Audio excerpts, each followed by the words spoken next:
Hello, good morning students and welcome to chemistry zone with Pragya madam. Last lecture में हम solid state chapter शुरू कर चुके थे और सॉलिड स्टेट में सबसे पहले कल मैंने आपको सिखाया फिजिकल प्रॉपर्टीज ऑफ सॉलिड और उसके बाद हम लोग ने classification of solids as a crystalline solid and as a amorphous solid वो टॉपिक कंप्लीट कर लिया। स्टूडेंट आज आपको कुछ और हटके सीखना है और वो है classification of compounds on the basis of binding forces. एक बार फिर से रिपीट करो बच्चों, को क्या सीखना है आज? Classification of compounds on the basis of binding forces. Topic वैसे हर एक टॉपिक अपने आप में कुछ इंपॉर्टेंट रखता ही है। स्टूडेंट्स, कल का जो टॉपिक था कि क्रिस्टलाइन सॉलिड और अमॉर्फस सॉलिड के बीच में डिफरेंस क्या है, तो मैंने कल आपको बोला था कि वो जो टॉपिक है वो बोर्ड के अंदर एज अ 3 मार्क्स क्वेश्चन में आ सकता है और उसके अंदर जो छोटी छोटी थियरी पोर्शन है वो एमसीक्यू में भी कवर हो सकते हैं। तो उस टॉपिक से आपको थियरी तो आने वाली है और एमसीक्यू भी आने वाला है और ऐसा ही एक धमाकेदार नेक्स्ट टॉपिक ये वाला है और इसमें से एमसीक्यू नहीं होता है। शायद ऐसे क्वेश्चन पेपर मैंने अब तक देखे नहीं है। यानी ये वाला जो टेबल है बच्चों, ये मेरे हर एक स्टूडेंट को मैं हमेशा सबसे पहले प्रिपेयर करवाती हूँ। तो आज जैसे मेरा लेक्चर खत्म होता है तो कल जैसे लेक्चर शुरू होगा तो होने से पहले आप सब लोगों को ये पूरा टेबल ड्रॉ करके मुझे दिखाना भी है, क्योंकि इसमें से एमसीक्यू आने वाले हैं। वो कॉम्पिटिटिव लेवल में भी इसके एमसीक्यू होंगे। तो ये टॉपिक का इंपॉर्टेंस आपको पता चल गया कि काफी इंपॉर्टेंट टॉपिक है। प्लस कंसेप्ट, जिसका केमिकल बॉन्डिंग वाला चैप्टर अगर बहुत पावरफुल है तो इस टॉपिक को आप बहुत अच्छे से कवर कर पाओगे। और मेरा आज गोल सेट है कि आपको हर एक चीज को मैं समझाऊं आपको, और हर एक टाइप के फोर्सेस को भी मुझे एक्सप्लेन करना है। तो let us start now. Classification on the basis of binding forces. Binding forces का मतलब क्या होता है बच्चों? कि जो दो एलिमेंट को बाइंड करता है। बाइंडिंग फोर्सेस क्या है?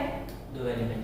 जैसे हमारे पास एक एलिमेंट है सोडियम और मेरे पास दूसरा एलिमेंट है क्लोरीन। तो ये सोडियम और क्लोरीन को बाइंड करने वाला कोई फोर्स है? समझा सकते हो तो मुझे समझाओ। जब सोडियम का क्लोरीन से बॉन्डिंग क्यों होता है वो मेरे को समझाओ। ऑक्टेट कंप्लीट करने के लिए। यानी आप मेरे क्लास में बहुत अच्छे से पढ़ रहे हो। ये सबको समझ में आ गया है कि सबकी कुंडली में ऑक्टेट नहीं लिखा है और सबको अपनी कुंडली में क्या डालना है? ऑक्टेट। और जिसकी कुंडली में ऑक्टेट आ जाए वो लाइफ में स्टेबल हो जाए, सेट हो जाए।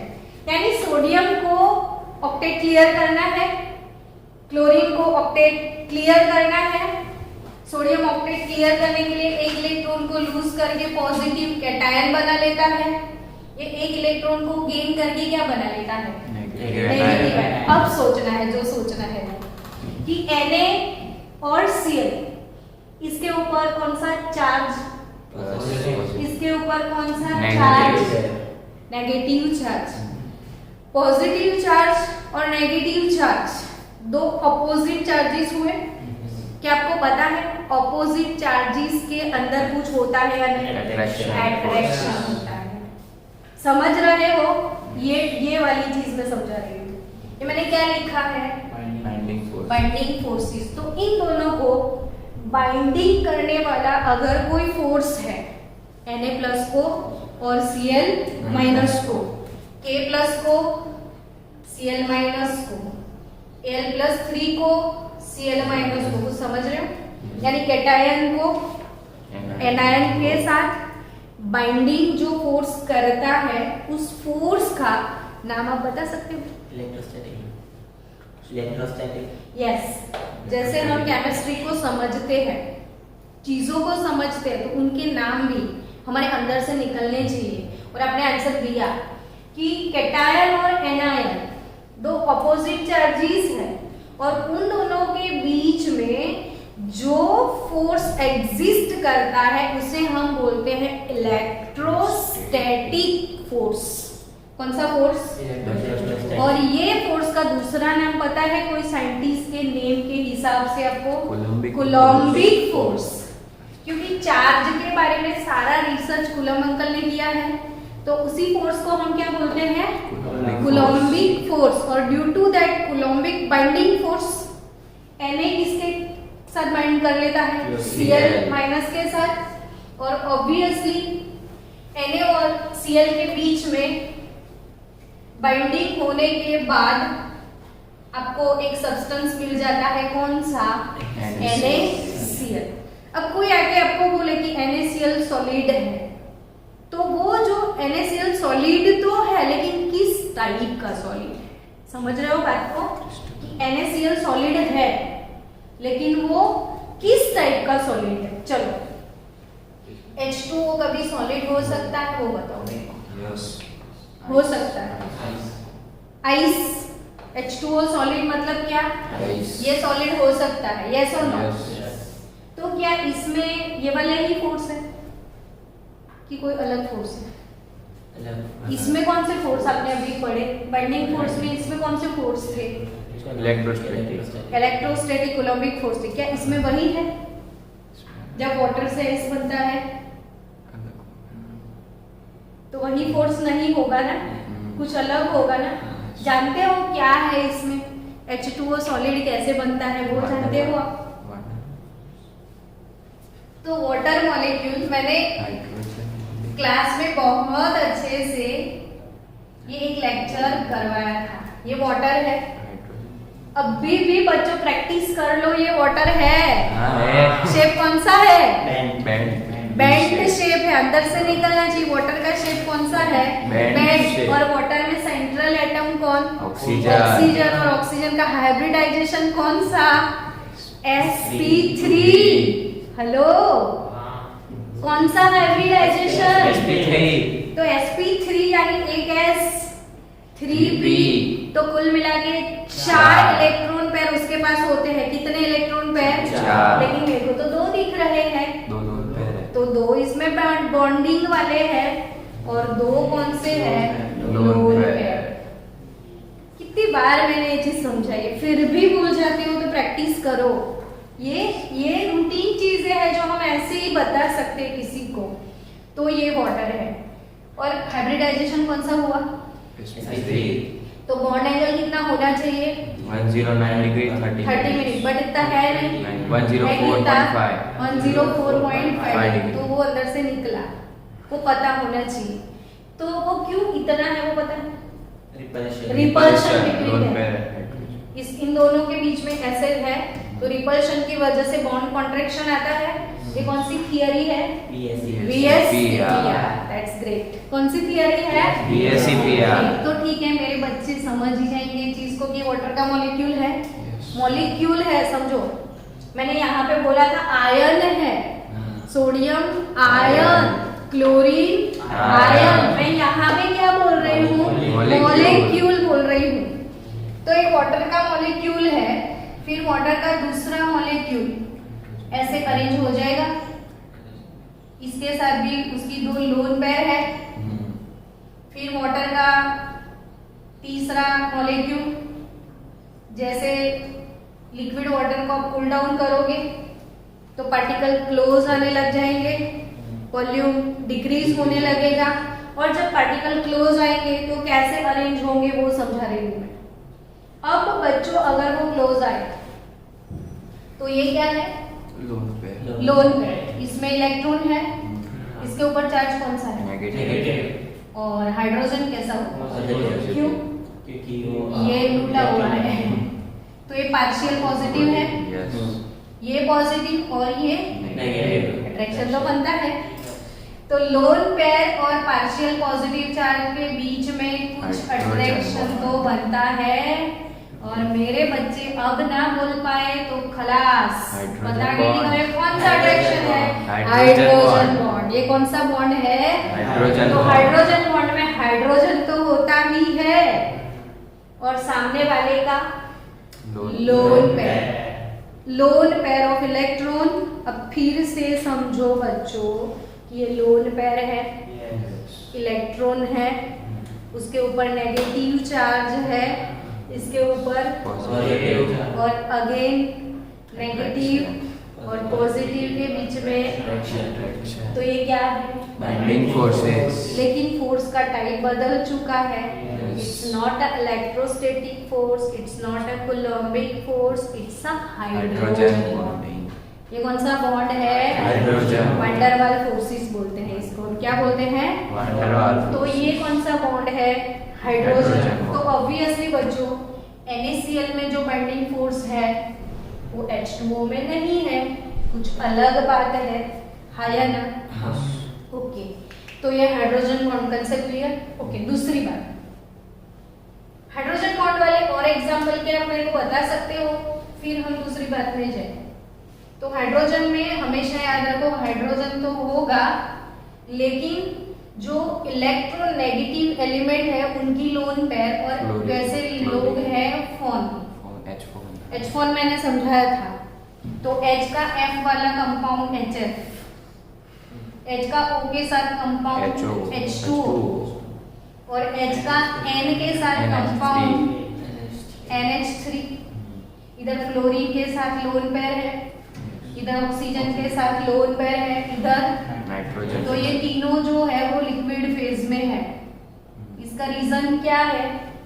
कि उनके अंदर हाइड्रोजन बॉन्ड है। क्या है?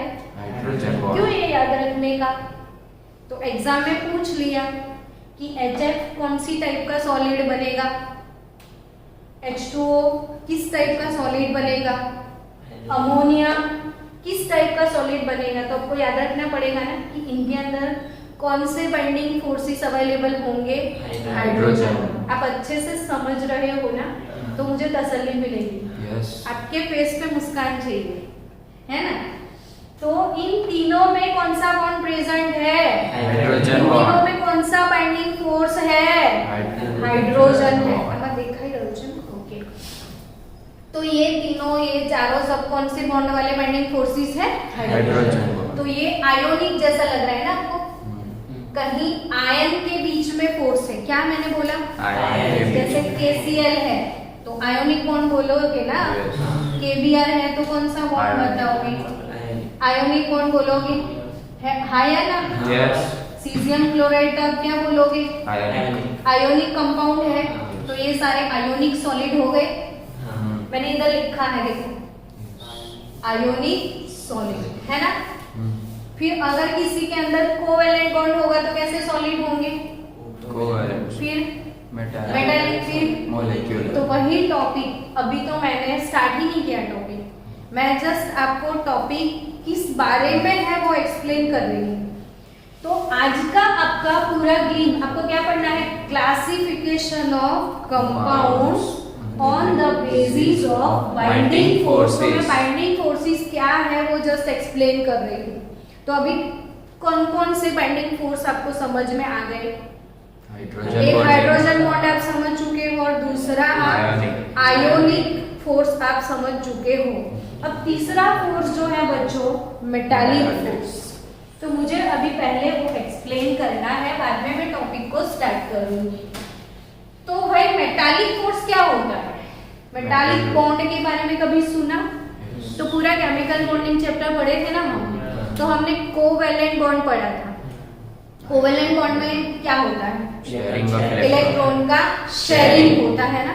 लेकिन वो 3 टाइप के होते हैं, polar covalent, non polar covalent, coordinate covalent. Hydrogen bond भी कंसीडर कर लो। तो अब हमें सिर्फ ये नहीं पता है, ये तीनों तो हमें पता है, हमें क्या नहीं पता है? मेटालिक सॉलिड के बारे में। तो मेटालिक बॉन्ड किस में होगा? मेटल्स में देखो कितना नेचुरल आपने आंसर दिया कि बिना किसी हिचकिचाहट आप बोल सकते हो कि मेटालिक बॉन्ड तो ऑब्वियसली किसमें होगा, मेटल्स में होगा। तो क्या किसी बच्चे को पता है मेटालिक बॉन्ड क्या है? आपके अंदर से कोई बच्चा जानता है? डीलोकलाइज्ड इलेक्ट्रॉन और positive charge kernel. That's good. मैं फिर से एक बार मेटालिक बॉन्ड आपको एक्सप्लेन कर दूं कि ये सोडियम मेटल है। चलो, सोडियम क्या है? मेटल। ये इसका न्यूक्लियस है। न्यूक्लियस के जस्ट बाजू में इसका फर्स्ट ऑर्बिट होगा, है ना? और फर्स्ट ऑर्बिट में 2 इलेक्ट्रॉन है। डन।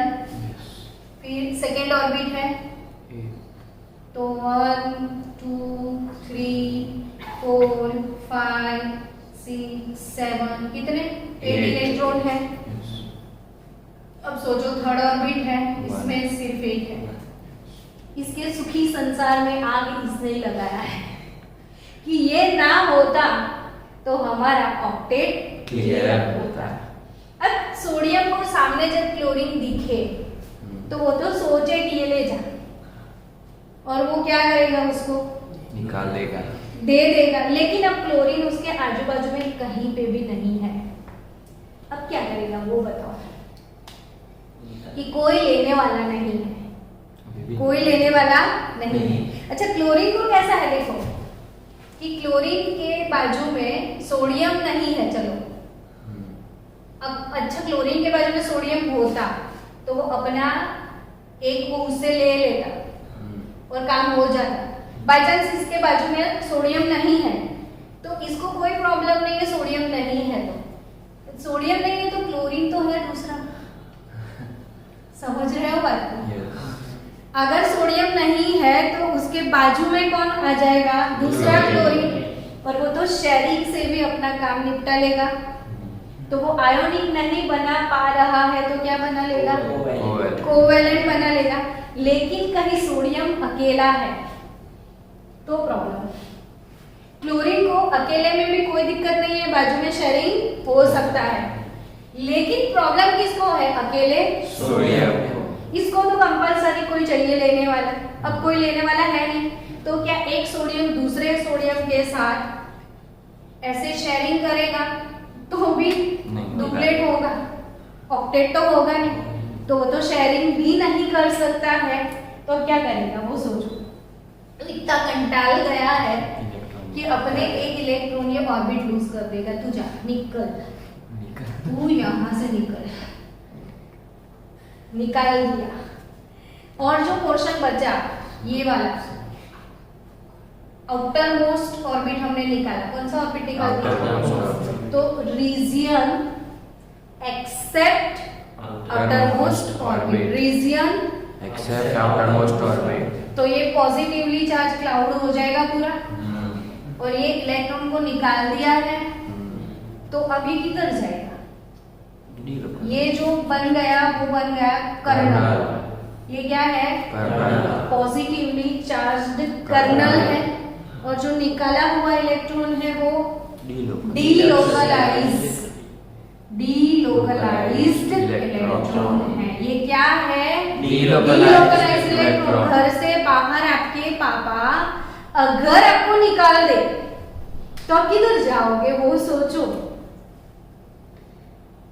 अभी आपके मार्क्स अच्छे नहीं आ रहे, आप पढ़ाई नहीं कर रहे हो, बच्चा कुछ मान ही नहीं रहा है बाप की बात, तो बाप क्या करेगा? निकाल देगा ना। और अगर आपको बोल दिया जा अपनी जायदाद से मैं तुझे बेदखल करता हूँ तो फिर आप क्या करोगे? निकल जाओगे, कटोरा लेके घूमोगे ना, और क्या करोगे? हाय ना।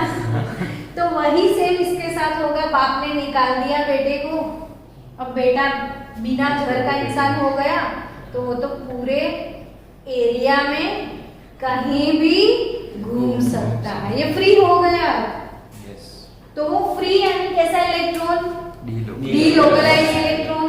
तो अब जितने भी मेटल के अंदर जितने भी एटम्स हैं वो सारे बन जाएंगे कर्नल। क्या? कर्नल। वो सारे क्या बनेंगे? कर्नल बनेंगे। और उस कर्नल को पकड़ के रखता है, भले ही घर से निकाल दिया वो संस्कार अभी नहीं भूला है। और इन दोनों के बीच में ये रहता है। इलेक्ट्रॉन सी मॉडल बोलते हैं इसे, क्या बोलते हैं हम? इलेक्ट्रॉन सी मॉडल। ये पूरे इलेक्ट्रॉन का समंदर है, इलेक्ट्रॉन सी। और इलेक्ट्रॉन सी के अंदर ये कर्नल्स ऐसे फ्लोट करते हैं और दो कर्नल के बीच का जो डिस्टेंस मेंटेन रहता है, इसकी वजह कौन? इलेक्ट्रॉन। यस, क्योंकि ये नेगेटिव और ये पॉजिटिव है। फिर से बाइंडिंग फोर्स आ गया, कहीं नेगेटिव कहीं पॉजिटिव, बाइंडिंग फोर्स तो होना ही है। तो ये कौन सा बाइंडिंग फोर्स है, मेरे को समझा सकते हो? इसको अपने वर्ड्स में बोल सकते हो आप? ये कौन सा बाइंडिंग फोर्स है, मेरे को समझाओ। इलेक्ट्रोस्टैटिक जैसा। आप बोलो। ये बाइंडिंग फोर्स यानी मेटालिक बॉन्ड। ये बाइंडिंग फोर्स यानी क्या? मेटालिक और बॉन्ड। इसको वर्ड्स में कैसे बोलोगे? तो Attraction attraction between force produce between delocalized electron and positively charge kernel. फिर से बोलो तो एक बार Vignesh. Attraction force. Attraction electron force नहीं, अट्रैक्शन फोर्स जो होता है, हाँ, वो प्रोड्यूस बिटवीन कौन कौन? कर्नल, पॉजिटिव चार्ज कर्नल और नेगेटिव delocalized इलेक्ट्रॉन। मतलब आप अंदर से फील कर रहे हो केमिस्ट्री को कि यहाँ पे भी कुछ बाइंडिंग फोर्स है। क्या बाइंडिंग फोर्स है? कुछ बाइंडिंग फोर्स है, यहाँ पे कुछ बाइंडिंग फोर्स है। और वो टाइप कौन सा है? Metallic bond. Metallic bond. क्या है अंदर से समझ गए? Yes. क्या है मेटालिक बॉन्ड? delocalized इलेक्ट्रॉन और पॉजिटिवली चार्ज कर्नल, उन दोनों के बीच का अट्रैक्शन। अभी 1-2 मिनट में और ले लेती हूँ कि ये मेटल है ना, हम लोग हमेशा बोलते हैं ना मेटल डक्टाइल होती है, मेटल मैलिएबल होती है। अगर कहीं आपने इसके ऊपर प्रेशर अप्लाई कर दिया तो ये तो फ्लोट कर रहा है ना, तो प्रेशर अप्लाई करोगे तो ये यहाँ से खिसक के इधर आ जाएगा, ये वाला इधर आ जाएगा। तो अगर ये यहाँ से खिसक के इधर आया तो इन दोनों के बीच में वापस कौन आ जाएगा? इलेक्ट्रॉन। हाँ, तो तभी वो सेपरेट नहीं होते हैं, तो तभी वो लंबा लंबा शीट बनाते हैं। मेटल की क्या बनती है? शीट। क्यों सेपरेट नहीं हो रहे हैं वो समझे? क्योंकि अगर प्रेस किया तो ये सारे, जैसे कोई चीज है और आप प्रेस करोगे तो वो अपनी जगह नहीं बना लेगा साइड पे, तो वो ऐसे खिसक के ऐसे साइड पे आ जाएगा। तो साइड पे भी उनको कौन पकड़ के रखेगा? कौन सा बाइंडिंग फोर्स है जो उनको पकड़ के रखता है?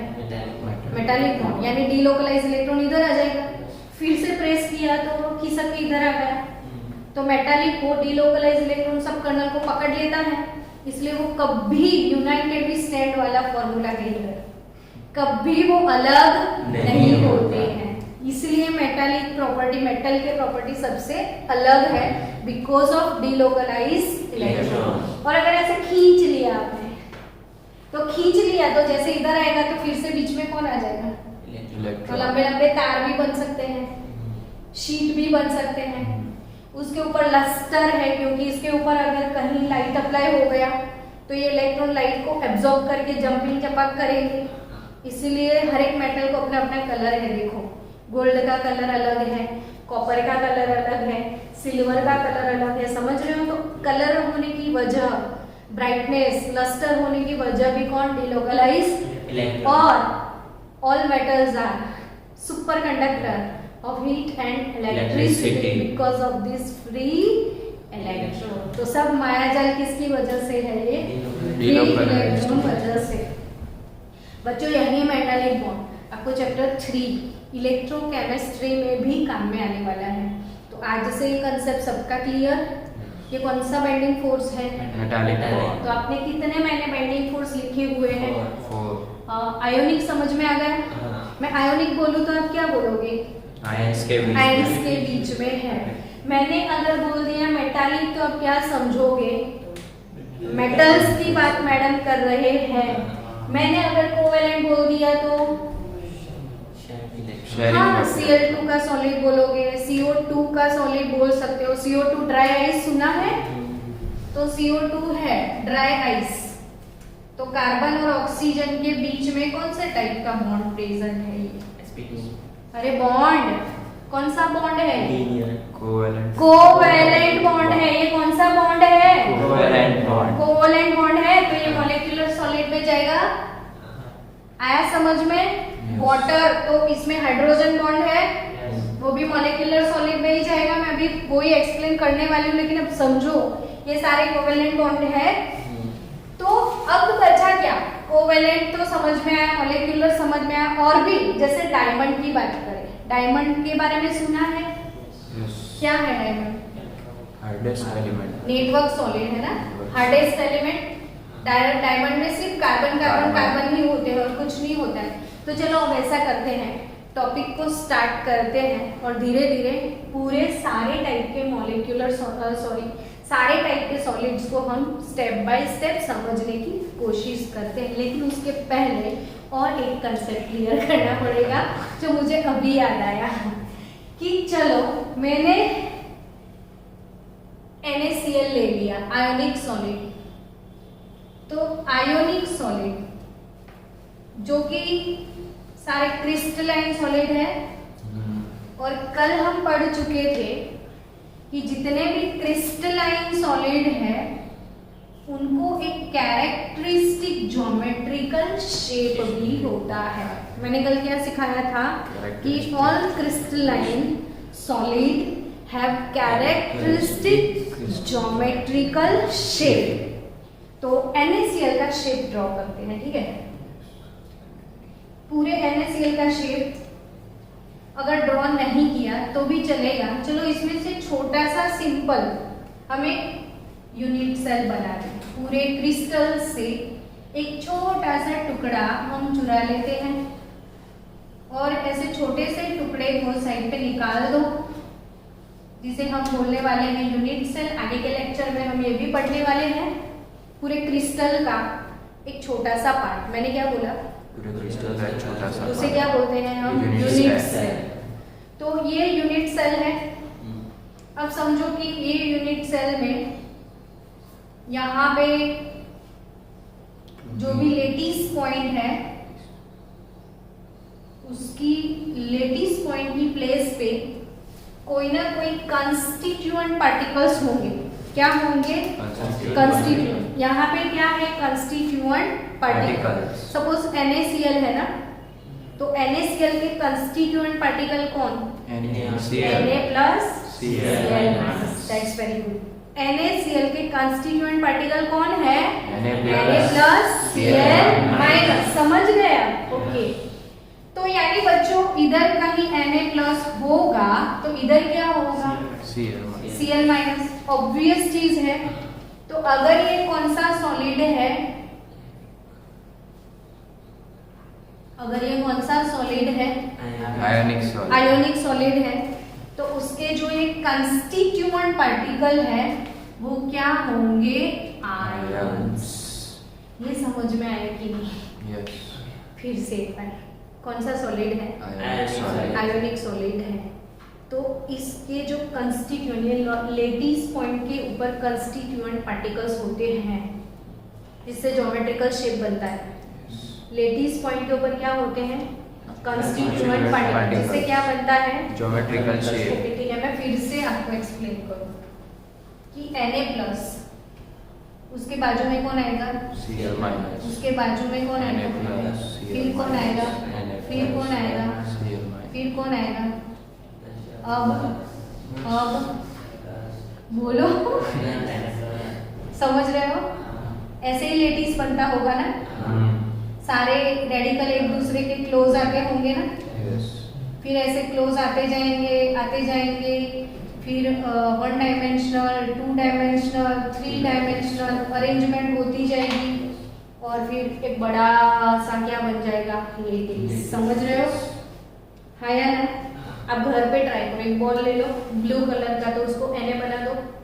दूसरा ग्रीन कलर का ले लो, उसे क्या बना दो? Cl। फिर NaCl वो गम से चिपका के बनाते जाओ तो पूरा एक क्या बन जाएगा? लेटिस। यस और नॉट? यस।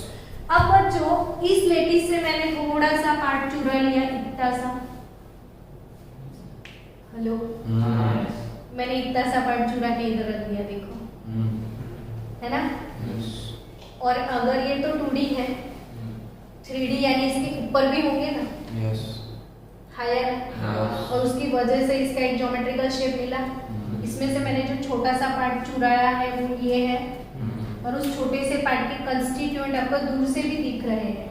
यहाँ पे नेगेटिव आयन है, ये क्या है, तो इसके कंस्टिट्यूएंट पार्टिकल क्या है, आयंस है। लेकिन अगर ये आइस होता, अगर ये क्या होता, आइस, तो क्या वहां पे आयंस होते? नहीं, तो क्या होते? पूरे पूरे वाटर के मॉलिक्यूल्स होते। समझ रहे हो? हाँ या ना? नहीं समझ रहे हो तो डोंट वरी, मैं फिर से समझाऊंगी, लेकिन आप बोलो मुझे सच सच आया समझ। चल, यही चीज ये सॉल्ट नहीं होता, क्या होता, आइस क्यूब होता। तो अगर वो आइस क्यूब होता और आइस का क्रिस्टल होता तो इधर Na+ नहीं होता ना, तो इधर क्या होता? ये बोर्ड में पूछा था, ये जो क्वेश्चन मैं पूछ रही हूँ ना, ये बोर्ड में पूछा था, ट्रू ट्रू फॉल्स में। और उधर एक सेंटेंस लिखा था कि अगर वाटर का क्रिस्टल है तो इधर H+ होता है, इधर OH- होता है। क्या ये सही है या गलत? गलत, गलत है। H+ और OH- नहीं होगा, इधर पूरा पूरा वाटर का मॉलिक्यूल होगा, क्योंकि उसमें तो हाइड्रोजन बॉन्ड है, आयोनिक बॉन्ड थोड़ी है। तो अगर ये कौन सा सॉलिड है, कोवैलेंट या मॉलिक्यूलर सॉलिड है, क्या है, मॉलिक्यूलर सॉलिड, तो उसके कंस्टिट्यूएंट पार्टिकल कौन होंगे, मॉलिक्यूल्स। डन। CO2 का आइस है, ड्राई आइस बोलते हैं ना, तो CO2 का क्रिस्टल है, तो ऑब्वियसली ये कंस्टिट्यूएंट पार्टिकल में पूरा पूरा CO2 का मॉलिक्यूल होगा, है ना। और अगर ये मेटल है, चलो कॉपर मेटल है, ठीक है, तो मेटल का सॉलिड होगा, तो मेटल की ज्योमेट्री इसके हिसाब से डिसाइड होगी। तो यहाँ पे एज अ कंस्टिट्यूएंट पार्टिकल न आयंस है, न मॉलिक्यूल है, कर्नल्स है। क्या है इसमें? कर्नल्स। यानी आप एटम बोल सकते हो, इधर कॉपर एटम बोल सकते हो, समझ में आया। तो इसके कंस्टिट्यूएंट पार्टिकल्स कौन होंगे, तो positively charge kernel and delocalized electron. लेकिन कहीं वो नेटवर्क सॉलिड है। नेटवर्क सॉलिड का मतलब आप क्या निकालते हो अपने मन से, तो जिसने बड़ा सा नेटवर्क बनाया होगा, है ना। और बड़ा सा network P block element, diamond and graphite पढ़े थे हम लोग, याद आया कि डायमंड सुना है? डायमंड किस चीज से बनता है? कार्बन। सिर्फ कार्बन।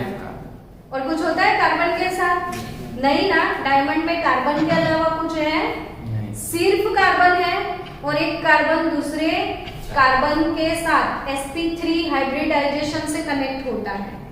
तो डायमंड में एक कार्बन और 4 कार्बन से कनेक्ट होता है, और पूरा एक नेटवर्क बनता है, और हार्डेस्ट सब्सटेंस है डायमंड। तो वो किस टाइप का सॉलिड? Network solid. डायमंड कौन से टाइप का सॉलिड? Network solid. इसको हम कोवेलेंट सॉलिड और नेटवर्क बोलेंगे। समझ आ रहा है? तो ये कोवेलेंट सॉलिड और कौन सा सॉलिड? Network solid. डन ना? ओके। तो स्टूडेंट, आई थिंक बहुत सारी चीजें, कंस्टिट्यूएंट पार्टिकल क्या है वो भी समझ में आ रहा है आपको। स्टूडेंट्स, अब इस क्लासिफिकेशन में आपको सबसे पहले पढ़ना है कौन से टाइप का सॉलिड? Molecular solid. रिपीट, मैंने क्या बोला? Molecular solid. क्या? Molecular solid. अब बच्चों, आप molecular solid, types of solid molecular, ठीक है, ये टेबल आपकी टेक्स्ट बुक में है, तो ये पूरा आपको बाय हार्ट करना है ना। तो ये मॉलिक्यूलर सॉलिड 3 टाइप के होंगे according two types of covalent bond, non polar, polar और हाइड्रोजन। अब समझ में आ रहा है इंपॉर्टेंस ऑफ 11th स्टैंडर्ड? अगर ये सब नहीं पढ़े होते तो आज तो सब ऊपर से ही जाता ना। तो नॉन पोलर यानी जिसमें पोल्स नहीं होते, पोलर यानी पोल्स वाले, और हाइड्रोजन बॉन्ड तो अभी अभी सिखाया मैंने। तो नॉन पोलर ये मॉलिक्यूलर सॉलिड है, तो उसके कंस्टिट्यूएंट पार्टिकल ऑब्वियसली क्या होंगे, मॉलिक्यूल्स। तो अट्रैक्शन फोर्स किस टाइप का होगा अगर नॉन पोलर है।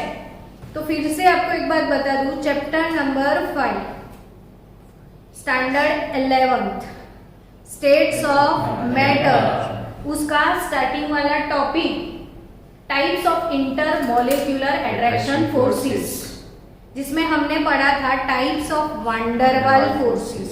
इंटरमॉलिक्यूलर अट्रैक्शन फोर्सेस यानी वैन डर वाल फोर्सेस, और वैन डर वाल फोर्सेस में हमने पढ़ा था लंडन फोर्स पढ़ा था। नॉन पोलर के बीच में डिस्पर्शन फोर्सेस होते हैं, लंडन फोर्सेस होते हैं। भूल गए हो तो एक बार वो चैप्टर के वीडियो सेशन में वापस से जाओ और फिर से डिस्पर्शन फोर्स एक बार पढ़ लो कि वो क्या है। तो नॉन पोलर मॉलिक्यूल के बीच में किस टाइप के अट्रैक्शन बाइंडिंग फोर्स होते हैं, डिस्पर्शन और लंडन फोर्सेस। पोलर के अंदर क्या होता है, डाइपोल, दो पोल के बीच में अट्रैक्शन होता है ना। तो पोलर देखो, अमोनिया पोलर मॉलिक्यूल है, HCl पोलर है, सल्फर डाइऑक्साइड पोलर। तो ये पोलर डाइपोल फोर्सेस।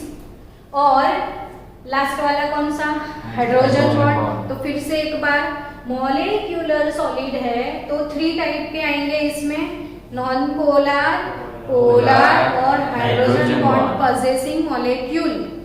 और इसके कंस्टिट्यूएंट पार्टिकल्स कौन होंगे, मॉलिक्यूल्स होंगे। फिर इसमें अट्रैक्शन फोर्स, तो अगर नॉन पोलर है तो डिस्पर्शन और लंडन फोर्सेस, अगर वो पोलर है तो डाइपोल फोर्सेस, और अगर वो हाइड्रोजन बॉन्ड पॉजेसिंग है तो हाइड्रोजन बॉन्ड। डन। और इसके एग्जाम्पल, अब आप सोचोगे ये क्यों मैडम, तो MCQ में क्या आएगा, हाँ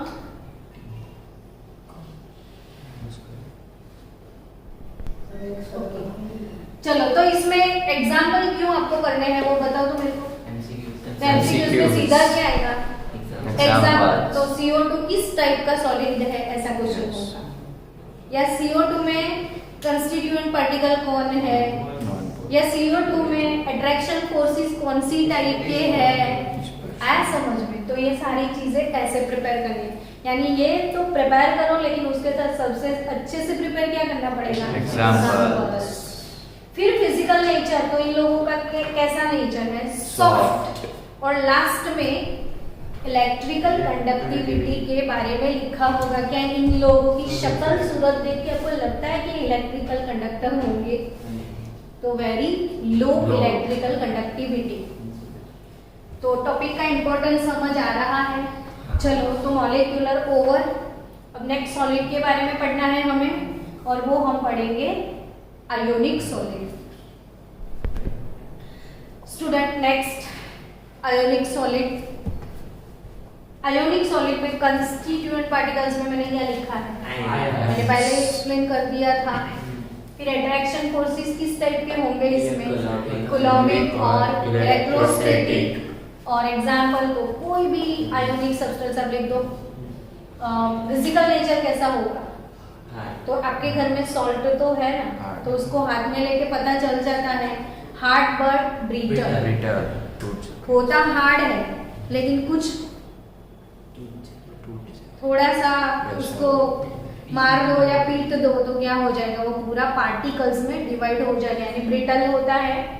अब लास्ट इलेक्ट्रिकल कंडक्टिविटी के बारे में, तो सबको पता है सॉल्ट जो है वो सॉलिड फेज में अगर होगा, आयोन ये जितने भी आयोनिक सॉलिड है वो सॉलिड फेज में है तो इलेक्ट्रिसिटी कंडक्ट नहीं कर सकते। लेकिन उसको मोल्टन फेज में लेके गया तो आयंस तो फ्री हो जाएंगे। आपने एनोड डाल दिया, कैथोड डाल दिया, नेगेटिव आयन एनोड की मतलब नेगेटिव आयन जो है वो पॉजिटिव एनोड की तरफ चले जाएंगे और पॉजिटिव आयन नेगेटिव कैथोड। तो वो अगर लिक्विड स्टेट में है, मोल्टन स्टेट में, तो इलेक्ट्रिसिटी कंडक्ट करेंगे, और अगर सॉलिड में है तो नहीं करेंगे। आया समझ में? तो नेक्स्ट आयोनिक सॉलिड के बाद चलो थर्ड, पहला क्या सीखा था आपने?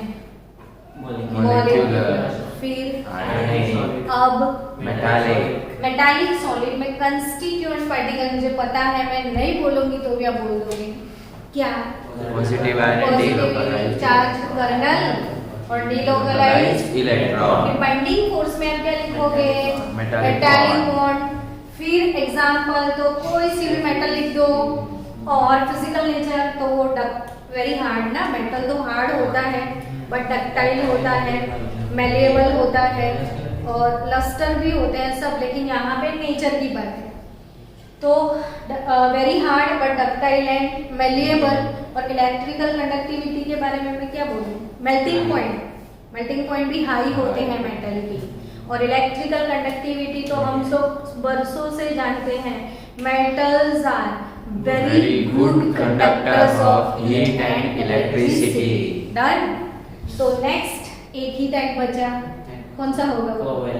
कोवेलेंट सॉलिड और network solid.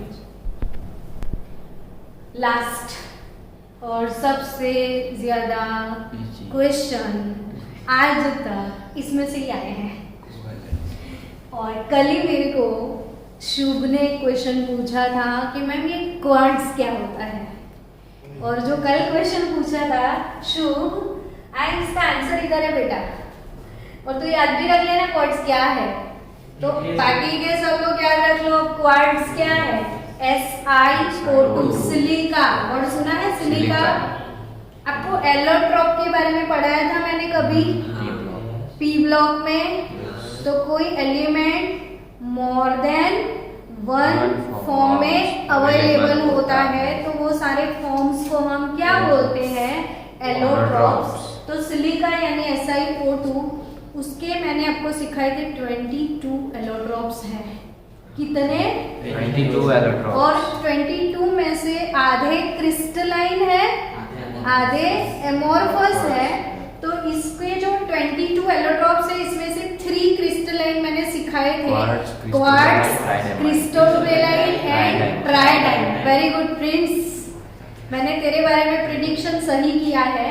Quartz, cristobalite and ट्राइडाइन, ये तीनों क्वार्ट्ज मतलब क्रिस्टलाइन है, सिलिका के एलोट्रॉप है। और ये किस टाइप का सॉलिड है? कोवेलेंट और नेटवर्क सॉलिड। और कंस्टिट्यूएंट पार्टिकल इसके एटम्स हैं, अट्रैक्शन फोर्स कोवेलेंट और वेरी हार्ड फिजिकल नेचर, इतना हार्ड कि क्या बताऊं। और ये सिलिकॉन कार्बाइड, क्या? Silicon carbide, Carborundum. और इसको एमरी पत्थर भी बोलते हैं, स्टोन है ये, स्टोन। एमरी पत्थर मतलब क्या? जो नाइफ वगैरह जो टूल्स होते हैं उसकी शार्पनिंग के लिए स्टोन के ऊपर उसको घिसते हैं, तो वो वाला जो स्टोन होता है कटिंग में यूज होता है, ग्राइंडिंग में यूज होता है, ये वाला स्टोन ये सिलिकॉन कार्बाइड है। और इसके रिलेटेड क्वेश्चन बहुत सारे, कभी मैंने बहुत सारे क्वेश्चन हमेशा देखे हैं। तो SiC का दूसरा नाम आपको याद रखना है, कार्बोरेंडम। क्या? ऐसा एक दूसरा नाम आता है कोरेंडम। कोरेंडम यानी एल्यूमिना, Al2O3 को कोरेंडम बोलते हैं। ये क्या है? कार्बोरेंडम, SiC स्टोन, और ये नेटवर्क सॉलिड में आएगा। और फिर तो कार्बन के एलोट्रॉप्स है, डायमंड, ग्रेफाइट। अब इन सबके फिजिकल नेचर जानते तो हो, ये स्टोन है, ये सिलिका है, तो ये सब हार्ड, वेरी हार्ड सब्सटेंस है। तो melting point very hard, melting point very hard. इसमें एक ही एक्सेप्शन है, ग्रेफाइट, वो सॉफ्ट।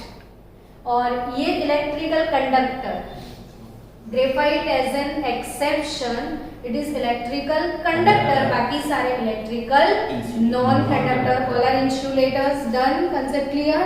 तो ये पूरा टेबल आई होप कि आपको बहुत अच्छे से समझ में भी आया होगा, और बहुत अच्छे से आपने मतलब प्रिपेयर करके कल मेरे को लिखने वाले हो, अब दिखाने वाले हो, ठीक है। सो बाय बाय, मिलते हैं कल।